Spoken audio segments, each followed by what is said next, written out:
बिस्मिल्लाहिर्रहमानिर्रहीम। अस्सलाम वालेकुम नादरीन, आप यूट्यूब चैनल देख रहे हैं, मैं इमरान ख़ान हूँ। नादरीन, सबसे पहले वेनेज़ुएला की सूरत हाल पे हम बात करते हैं और उसके हवाले से कुछ स्टेटमेंट अमेरिका से अब आना शुरू हुए हैं। दोनों तरफ का रद्द-ए-अमल है। अमेरिका की जो हुकूमत है और हुकूमत के हमायती हैं वो इस ऑपरेशन को एक कामयाब ऑपरेशन कह रहे हैं और वो उससे बहुत खुश हैं। उसकी एक बहुत बड़ी वजह है, अमेरिका ने चंद घंटों में वो हासिल कर लिया जो ममालिक कई दहाइयों में हासिल नहीं कर सकते। यानी ममालिक ने, कई ऐसे ममालिक हैं जो 50-50 साल से मेहनत कर रहे हैं, 60-60 साल से मेहनत कर रहे हैं और वो इतना पैसा कभी ख्वाब में सोच भी नहीं सके जितना अमेरिका ने एक छोटे से ऑपरेशन में चंद धमाकों के बाद हासिल कर लिया। ये बहुत बड़े वसाइल हैं। सिर्फ इनमें मैं तेल का जिक्र करूं तो आप हैरान हो जाएंगे। इसके अलावा वहाँ पे सोना भी है, दीगर धातें भी हैं, बहुत कीमती धातें हैं जो मुस्तकबिल में बहुत काम आने वाली हैं। उनका तस्करा अगर हम छोड़ दें अभी और सिर्फ वेनेज़ुएला में मौजूद हम तेल के ज़खायर की बात करें तो आप हैरान हो जाएंगे कि ये इतने बड़े ज़खायर हैं। ये दुनिया के सबसे बड़े तेल के ज़खायर हैं और अमली तौर पे अब ये अमेरिका के हो गए हैं। डोनाल्ड ट्रंप ने बिल्कुल साफ कह दिया है कि हम वेनेज़ुएला की देखभाल करने के लिए, वेनेज़ुएला को चलाने के लिए हम यहाँ से खतीर रकम निकालेंगे। साथ उन्होंने ये कहा कि जो ममालिक वेनेज़ुएला से तेल खरीदते हैं हम उन्हें तेल बेचेंगे। हुगो चावेज़ का जब दौर था, ये 2013 में इसका इंतकाल हो गया था कैंसर से, तो ये अमेरिका के लिए बड़ा टफ आदमी रहा और ये वेनेज़ुएला का सरबराह था। तो इसके दौर में ये 30 लाख बैरल तक तेल निकालते थे, लेकिन फिर इसकी मिकदार कम होती गई। अमेरिका ने बहुत पाबंदियां लगवा दी और ये 4-5 लाख बैरल तक आ गया। अभी भी आजकल ये कोई 10 लाख बैरल के आसपास तेल निकालते थे। इनका बड़ा जो ख़रीदार है वो चाइना है। तो अमेरिका ने साफ कहा, जब सवाल पूछा कि अगर चाइना वगैरह एतराज़ करेंगे तो उन्होंने कहा जी हम उनको तेल बेचेंगे, जिन ममालिक को तेल चाहिए उनको हम तेल बेचेंगे और हम यहाँ से तेल निकालेंगे। अमेरिका इसको अपना हक समझता है। बहुत सारे अमेरिकन ये बात कर रहे हैं। अमेरिकी हुकूमत अब निगरानी करेगी, निगहबानी करेगी वेनेज़ुएला की। वहाँ का सदर और उनकी अहलिया वो उठाकर अमेरिकन ले गए और वो लेकर गए हैं उन्हें जराइम की पादाश में कि इन्होंने स्मगलिंग की है और स्मगलिंग की है मनशियात की, जिसकी वजह से इन पे केस चलाया जाएगा अमेरिका में। हकीकत क्या है, ये तो वक्त के साथ साथ चीज़ें खुलती हैं। तारीख बड़ी जालिम चीज़ है, लेकिन अमेरिका के अंदर से जो चंद आवाज़ें उठ रही हैं, ख़ास आवाज़ें उठना शुरू हो गई हैं पहले ही दिन, वो मैं आपके सामने मामला रख देता हूँ। लेकिन ये जो तेल है ना, 303 अरब बैरल, ये इसकी जो मालियत है वो कम से कम 17.3 ट्रिलियन डॉलर्स है। 1 ट्रिलियन डॉलर जो होता है ना वो 1000 अरब डॉलर होता है।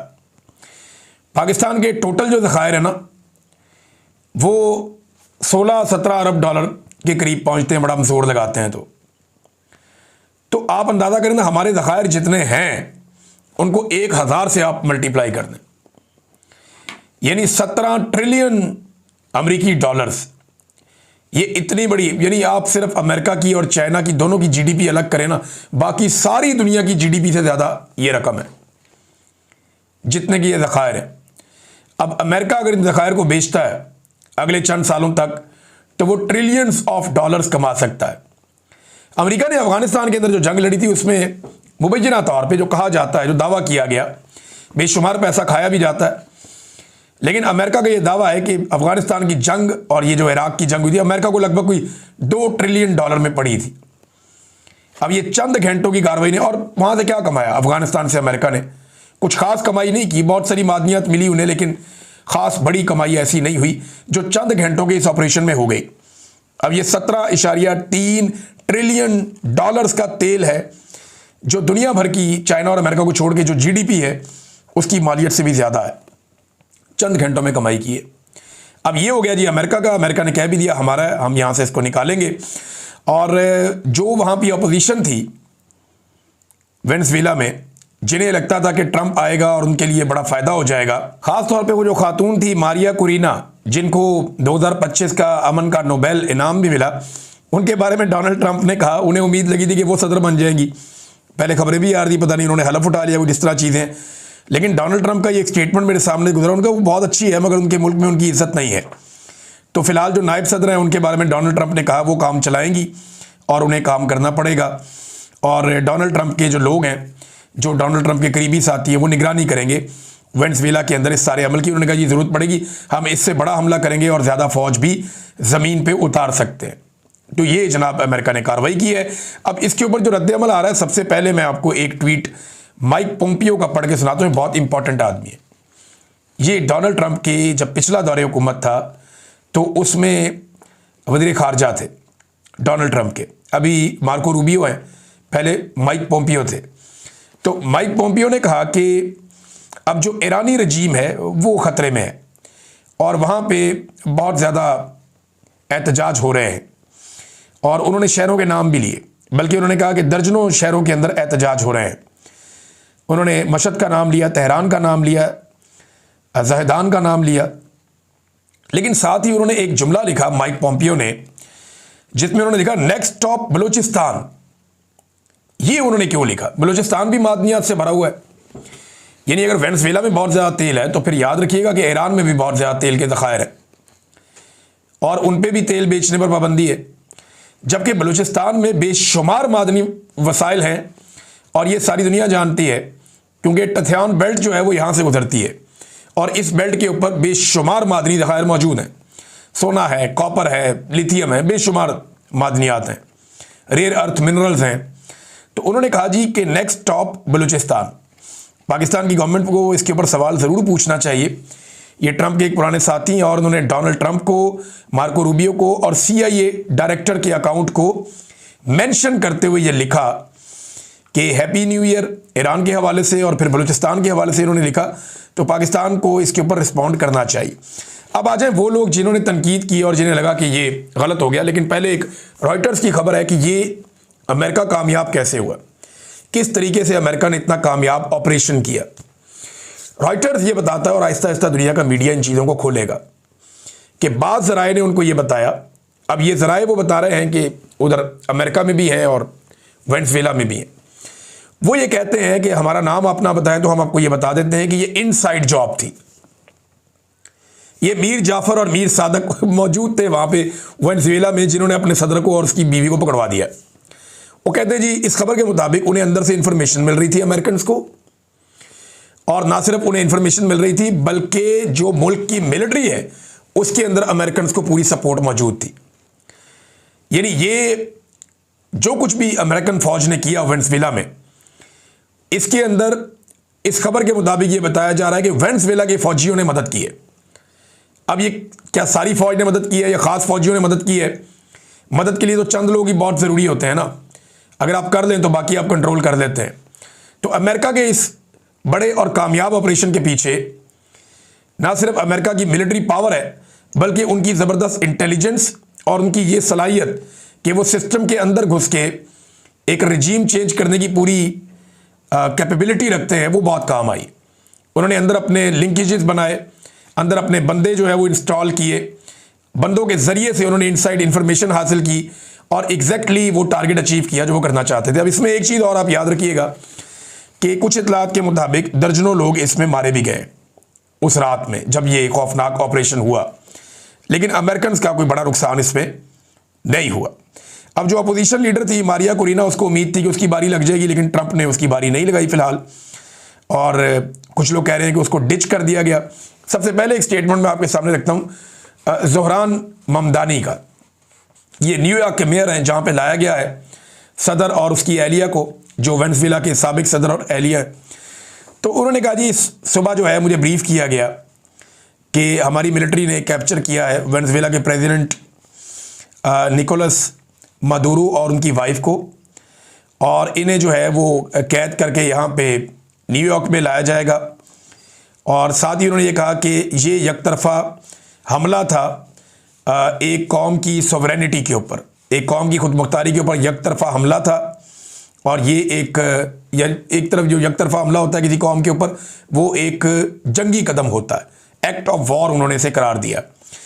और ये उन्होंने ये भी कहा कि ये फेडरल और इंटरनेशनल लॉज की खिलाफ वर्जी है कि डोनाल्ड ट्रंप की हुकूमत ने जो किया वेनेजुएला में, ये ना सिर्फ अमेरिका के बल्कि बैनुल-अक़वामी कवानीन की खिलाफ वर्जी की है। और इन्होंने पहले आवाज़ उठाई सबसे, ममदानी का मैंने ट्वीट देखा, और साथ ही उन्होंने ये कहा कि इसके साथ जो है वो अमेरिकन के लिए प्रॉब्लम्स भी क्रिएट होंगी, साथ उन्होंने ये भी कहा कि बहुत सारे वेनेजुएला के लोग मेरी सिटी में रहते हैं, तो उन्होंने ये भी कहा कि मैं उनकी सेफ्टी और उनके हवाले से जो है वो इक़दामात करूँगा। ये ममदानी ने सबसे पहले बात की, इसको गलत करार दिया। फिर ये एक जर्नलिस्ट हैं एलन मैकलियर्ड, ये बताते हैं जनाब कि ये पहला रिजीम चेंज ऑपरेशन नहीं है अमेरिका का। अमेरिका ने सिर्फ ये जो लैटिन अमेरिका के ममालिक हैं, जो अमेरिका के साथ जो ममालिक हैं, यहाँ पे कितने रिजीम चेंज ऑपरेशन किए उसकी उन्होंने तफसीलात लिखी हैं। नंबर 1, 1952 में क्यूबा के अंदर रिजीम चेंज ऑपरेशन किया गया, ग्वाटेमाला में 1954 में, एल सल्वाडोर में 1980 में, और इसके बाद जनाब एक कंट्री है होंडुरास, ये जनाब 2009 में, निकारागुआ ये जनाब 1980 में, पनामा में 1989 में, हेटी में 1959 और 2004 में, पीरू में 1962 और 1975 में, और डोमिनिकन रिपब्लिक में 1965 में, वेनेजुएला में 2002 में भी रिजीम चेंज ऑपरेशन हुआ था, बोलीविया में 1980 में, पैराग्वे में 1954 में, ब्राज़ील में 1964 में, चिली में 1973 में, अर्जेंटीना में 1976 में और उरुग्वे में 1973 में। तो ये इतने सारे रिजीम चेंज अमेरिका ने किए। उन्होंने सारी की सारी डिटेल बताई हुई है कि इक्का दुक्का जगह छोड़ के ऑलमोस्ट हर मुल्क में, यहाँ पे ज़्यादातर मुल्कों में अमेरिका ने कभी ना कभी कोई रिजीम चेंज ऑपरेशन किया हुआ है। ये एलन मैकलियर्ड ने बताया, जो एक जर्नलिस्ट हैं। अच्छा, उसके बाद जी एक अलेक्जेंड्रिया जो इस वक्त कांग्रेस वुमेन है अमेरिका में, उनका एक ट्वीट है। उन्होंने स्टेटमेंट दिया कि ये ड्रग से मुतालिक नहीं था, ये जो भी हुआ ये कुछ और था। अगर ये ड्रग के मुतालिक होता तो पिछले ही हफ्ते एक बहुत बड़े ड्रग डीलर को या एक बहुत बड़े स्मगलर को, जो ड्रग्स की स्मगलिंग करता है और पूरी दुनिया के अंदर एक बड़ा ड्रग डीलर है, उसे पिछले महीने डोनाल्ड ट्रंप माफ़ी ना देता अगर ये मनशियात से मुतालिक होता। उन्होंने कहा ये तेल से मुतालिक है और रिजीम चेंज से मुतालिक है, ये कांग्रेस वुमेन ने कहा। इसके बाद एक और क्रिस्टल बॉल एक जर्नलिस्ट हैं, उन्होंने बाकायदा नाम लेकर बताया कि जॉन ऑरलैंडो ये एक बहुत बड़ा ड्रग ट्रैफिकर है। इसके बारे में उन्होंने कहा जी कि क्योंकि डोनाल्ड ट्रंप के कुछ दोस्त नाराज़ हो रहे थे और उसकी वजह से इसे पिछले महीने आज़ाद किया गया, इसे माफ़ी दी गई है डोनाल्ड ट्रंप की जानिब से। और अगर आप ये यकीन रखते हैं कि वेनेजुएला के अंदर जो भी किडनैपिंग हुई है और हमला हुआ है ये ड्रग से मुताल्लिक है, तो मैं आपको ये बता दूं कि ऐसा नहीं है। और मैं आपकी मदद कर देती हूँ ये जानने में कि डोनाल्ड ट्रंप ने पिछले ही महीने एक बहुत बड़े, पूरी दुनिया के अंदर जो जाना जाता है ड्रग डीलर के तौर पे या स्मगलर के तौर पे, जॉन ऑरलैंडो, उसको माफ़ी दी है सिर्फ अपने कुछ दोस्तों की नाराज़गी से बचने के लिए। इस किस्म का इन्होंने एक मफादात का खेल इसको करार दिया। तो ये खातून भी इसके ऊपर बोली हैं। तो अमेरिका में भी आवाज़ें उठ रही हैं रिजीम चेंज ऑपरेशन के ख़िलाफ़, ये जो वेनेजुएला में हुआ है। अब कुछ लोग इसको बहुत पॉजिटिव कह रहे हैं कि अमेरिका ने बहुत बड़ा छक्का मार दिया है, बहुत सारे अमेरिकन बहुत खुश हैं। अच्छा, कुछ लोग ये कह रहे हैं कि यहाँ पे अमेरिका में बहुत बड़े मसाइल पैदा हो चुके हैं हेल्थ केयर के हवाले से, और बहुत ज़्यादा उसकी कीमतें बढ़ गई हैं, बहुत पैसा इसमें बढ़ गया है, लोगों की पहुँच से बाहर चीज़ें हो रही हैं। तो इस वजह से तवज्जो हटाने की एक कोशिश है, कुछ और केसेस हैं जिनसे तवज्जो हटाने की कोशिश है। सब अपनी अपनी बोली बोल रहे हैं, लेकिन जो अमेरिकन गवर्नमेंट ने किया है ये अमेरिका को तो फ़ायदा ही देगा। उसकी वजह यह है कि अमेरिका ने बेशुमार पैसे का रास्ता खोल लिया। अगर वो इस पर काबू करके रखेगा ना डोनाल्ड ट्रंप और अमेरिका, तो अमेरिका में डॉलर इतनी तेज़ी से आएंगे, पैसा इतनी तेज़ी से आएगा कि कमाल हो जाएगा। और यूरोप इसके ऊपर बोला भी नहीं। अच्छा, एक सवाल और उठाया जा रहा है, फ़र्ज़ करें रशिया जाके यूक्रेन में यही हरकत कर देता है जो अमेरिका ने कर दी वेनेजुएला में। एक बड़ा खौफनाक ऑपरेशन प्लान करता है, ज़ेलेंस्की को उठाता है और वहाँ से लेके रशिया पहुँच जाता है, तो फिर दुनिया का क्या रद्द-ए-अमल होगा? या आप सोचें ताइवान में चाइना यही कर देता है, अचानक से जाता है अटैक करता है चाइना ताइवान के अंदर, या आप किसी और मुल्क में समझें, या आप ये समझें शुमाली कोरिया जाता है और जापान के अंदर से इसी तरह उठा के ले जाता है वहाँ की गवर्नमेंट को। तो इसका आप मतलब क्या समझेंगे? ये ना दुनिया ये सवालात भी उठा रही है साथ साथ, लेकिन एक बात हमें दुनिया के बारे में जाननी चाहिए, और वो उर्दू की एक सादी सी मिसाल है, जिसकी लाठी उसकी भैंस। अब आ जाए पाकिस्तान में भी यही कानून चल रहा है कि जिसकी लाठी उसकी भैंस। और कम से कम उस दिन तक तो यही कानून चल रहा है जिस दिन तक पाकिस्तानी ये लाठी अपने हाथ में नहीं ले लेते। जिस दिन 25-26 करोड़ लोगों ने लाठी थाम ली, उस दिन बंद कमरों के फैसले हमेशा के लिए बंद हो जाएंगे और चीज़ें किसी और तरह डील होना शुरू हो जाएंगी। स्ट्रीट मूवमेंट के लिए काफ़ी भागदौड़ शुरू हो गई है नाज़रीन, बहुत तेज़ी से इसके ऊपर काम हो रहा है।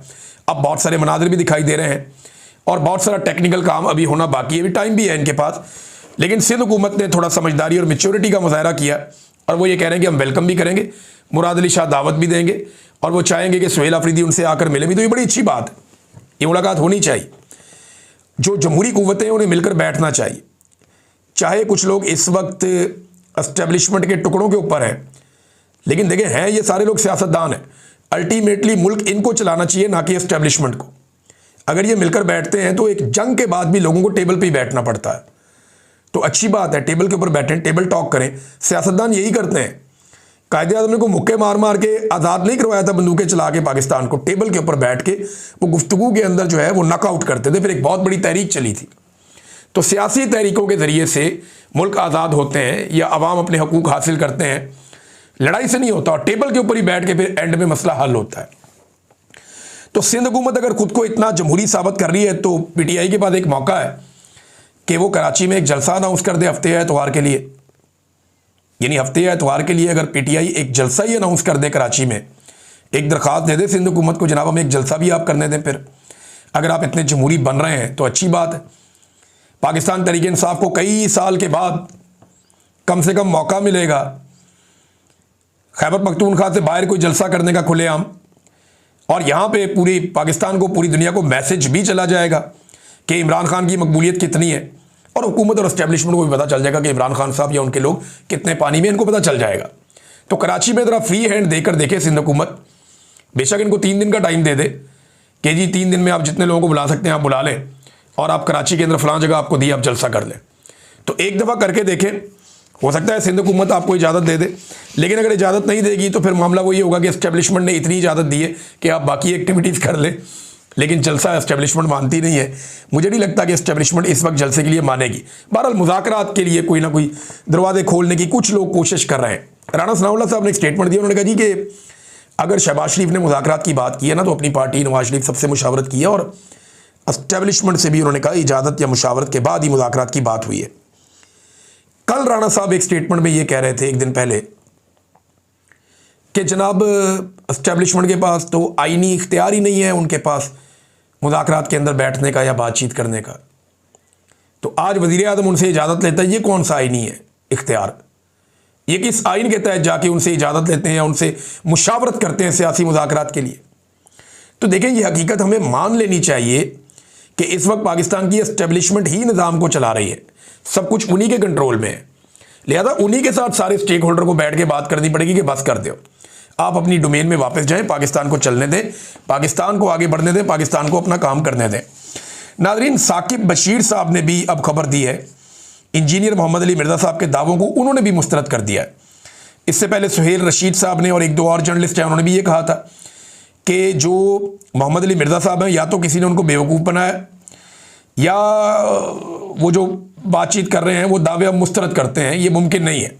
इमरान खान साहब बिल्कुल किसी और जगह पे ये लोग क्लेम कर रहे हैं। अच्छा, मेरी एक सोर्स से बात हुई तो उसने मुझे ज़्यादा कुछ नहीं बताया, लेकिन उसने मुझे कहा कि जी मैंने सुन लिया है जो कहा इंजीनियर मोहम्मद अली मिर्ज़ा साहब ने। मैंने कहा जी मुझे ये बता दें कि जो बातें उन्होंने की हैं वो ठीक है। उन्होंने कहा जी नहीं, वो बातें दुरुस्त नहीं है।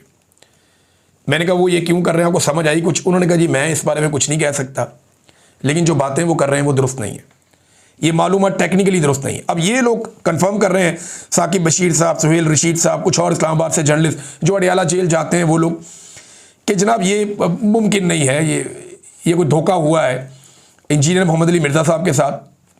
अगर आप थोड़ा उनको मार्जिन देना चाहें तो आप ये कह सकते हैं उनके साथ धोखा हुआ है, और अगर आप मार्जिन ना देना चाहें तो आप ये कह सकते हैं कि उनके दावे हम मुस्तरद करते हैं, वो बात ही गलत कर रहे हैं।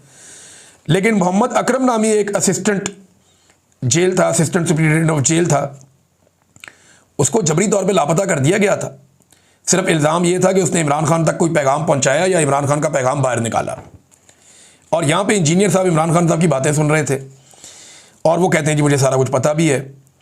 तो जेल का जो रिकॉर्ड है वो भी इंजीनियर साहब की एक बात की नफ़ी कर रहा है। ये सईद बलोच साहब ने ये भी रिपोर्ट किया। उन्होंने कहा जी कि जेल का जो रिकॉर्ड है अगर वो आप देखें तो रोज़ाना देसी घी के तड़कों वाली बात भी ठीक नहीं, क्योंकि इमरान खान साहब जो गोश्त खाते हैं उन्हें वो हफ्ते में 3 दफ़ा गोश्त मिलता है। 2 दफ़ा मुर्गी खाते हैं, और यानी हफ्ते में आपके कितने मील्स होते हैं, आप एक हफ्ते में 14 खाने खाते हैं, तो 3 खाने उनके गोश्त के होते हैं, बाकी वो दालें और सब्जियां और इस तरह की चीज़ें खाते हैं। ये इसमें लिखा हुआ था, ये जो जेल के अंदर जो रिकॉर्ड है उसके अंदर वो लिखा हुआ था, और उन्हें वो प्रोवाइड भी किया था। वो कहते हैं जी वो जो देसी घी के मुर्गे वाली बात है रोज़ाना की बुनियाद पे, वो बात ठीक नहीं है, अब वो बात गलत है। ये भी उन्होंने, एक और साहब ने ये तस्करा करते हुए ये बात कही है। बहरहाल इंजीनियर साहब को थोड़ा सा रुजू करना चाहिए, ध्यान करना चाहिए। ये चीज़ें फिर बाद में नुकसान पहुंचाती हैं। उनका जो अपना मकसद है या अपना काम है वो इससे बेहतर है, तो वो इस काम के चक्कर में अपना जो असल काम है उससे वो दूर ना चले जाएं या उसको कंट्रोवर्शियल ना बनाएं, ये बड़ा ज़रूरी है। नाज़रीन, आज़ाद कश्मीर में जो 3 माह की डेडलाइन थी वो ख़त्म हो गई है, और मुतालबात अभी तक पूरे नहीं हुए, वादों के मुताबिक चीज़ें नहीं हो पाई। अब दोबारा से आज़ाद कश्मीर की जो जॉइंट एक्शन कमेटी थी वो बैठेगी। हत्ता कि सोराब बरकत साहब के हवाले से इन्होंने मुतालबा किया, उनको भी नहीं छोड़ा गया। आज उनको लगभग 40 दिन होने वाले हैं। सोराब बरकत जेल काट रहे हैं बगैर किसी गुनाह के। भाई इंटरव्यू किया किसी का, भाई जिसका इंटरव्यू किया वो जाने आप जाने, और ऐसी कोई बात भी नहीं है जो गैर आईनी या गैर कानूनी है। अब इंटरव्यू करना कोई गुनाह हो गया बहुत बड़ा? इस मुल्क में हमने तो डाकुओं के इंटरव्यू किए हैं, चोरों के इंटरव्यू किए हैं। इस मुल्क में एहसानुल्लाह एहसान इंटरव्यू देके टीवी चैनल के ऊपर चला गया, कुलभूषण यादव का इंटरव्यू चल गया। तो ये क्या बात हुई? तो इसमें अब मुझे बड़ी, यानी मैंने तो उसको भी देखा था टीवी पे, अभिनंदन को, वो भी एक सवालों के जवाब दे रहा था एक ऑफिसर के। तो इंटरव्यू तो यहाँ बड़े बड़ों के चले हैं, तो ये एक इंटरव्यू अगर कर लिया एक सहाफ़ी ने तो क्या हो गया? अभी उसको छोड़े, अब बाहर आने दें। और आज़ाद कश्मीर के अंदर अब दोबारा से इसके ऊपर बातचीत होगी। इन्होंने बल्कि ECL में डाल दिया बहुत सारे बंदों को, गिरफ्तारियां और मुकदमे भी किए उसके बाद, और ये कहा था कि हर 15 दिन बाद हम मुलाकात करके डेवलपमेंट चेक करेंगे कि कितने मुतालबात माने गए। वो 3 महीने में सिर्फ कोई 2 मुलाकातें ही हुई हैं, तो उनके काफ़ी गिले और शिकवे हैं। तो अब देखते हैं कि वो क्या एक्शन लेते हैं। तो अवामी जॉइंट एक्शन कमेटी अब दोबारा बैठेगी। अब तक के लिए इतना ही। अपना ख्याल रखिएगा, अपने इस चैनल का भी। अल्लाह हाफ़िज़।